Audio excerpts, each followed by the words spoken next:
Malkajgiri parliament సభ్యులు ఈటెల రాజేందర్ గారు ఉన్నారు. సార్, ఇప్పటివరకు మీరు చూస్తున్నటువంటి నేపథ్యంలో రైతులు పడుతున్నటువంటి ఇబ్బందులు ఏం గమనించారు సార్? నిన్న పొద్దున్న నుంచే మొదలుపెట్టి ఇప్పటిదాకా చూసిన దాంట్లో ఎక్కడ పోయినా బస్తాలు లేవు.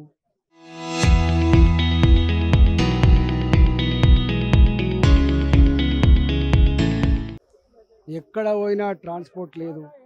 ఒక్కొక్క రైతు ఈ ఐకేపీ సెంటర్లు కానీ పిఎస్సిసి సెంటర్లకు ధాన్యం తెచ్చి నెల రోజులు గడిచినప్పటికి కూడా ఎండకు ఎండుతున్నాయి, వర్షం అంతా తడతా ఉంది తప్ప వాళ్ళ పంట పోతుందా లేదా అగమ్య గోచరంగా ఉంది. ఇవాళ హమాలి పైసలు వీళ్ళే ఇవ్వాలి, ట్రాన్స్పోర్ట్ పైసలు వీళ్ళే ఇవ్వాలి, అక్కడ అన్లోడింగ్ పైసలు వీళ్ళే ఇవ్వాలి.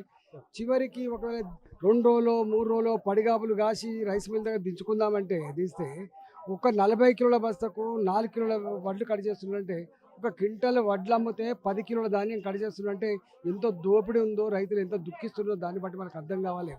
ఇవాళ రైతులంతా కూడా చెప్పే ఒకటే ఒక మాట అంటే, ఇంత కష్టపడి రక్తాన్ని చెమటగా మార్చి ఆరుగాలం కష్టపడి పంట పండిస్తే ఆ పంట అమ్ముకోవడానికి 15 రోజుల పాటు కళ్ళలో ఉంటే మా బతికేం కావాలని చెప్పి బాధపడుతున్న తీరు చూస్తూ ఉంటే ఏముంటుంది.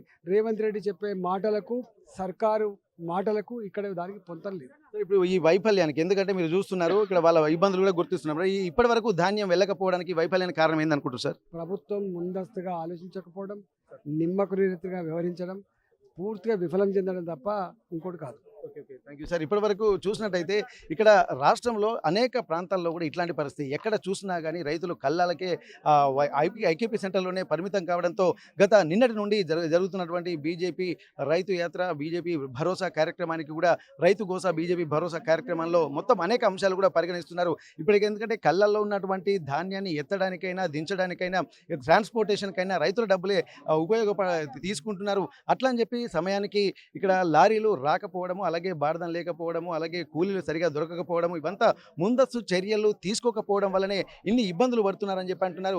అయినప్పటికీ కూడా 6 కాలం శ్రమించినటువంటి రైతుకు మిగిలేది కూడా ఏమీ లేదన్నటువంటి ఒక ఆవేదన మాత్రం ఇక్కడ అందరిలో కనిపిస్తున్నటువంటి పరిస్థితి. ఏదేమైనప్పటికీ కూడా రైతులకు మాత్రం వెంటనే న్యాయం చేయాలన్నటువంటి డిమాండ్ను మాత్రం ఇక్కడ బీజేపీ నేతలు చేస్తున్నటువంటి పరిస్థితి. ఇక్కడ మాటలకు చేతలకు పొంతం లేని వ్యవహారం నడుస్తుందన్నటువంటి ఒక ఆవేదనను మాత్రం ఇక్కడ రైతులు అలాగే బీజేపీ నేతలు చేస్తున్నటువంటి పరిస్థితి.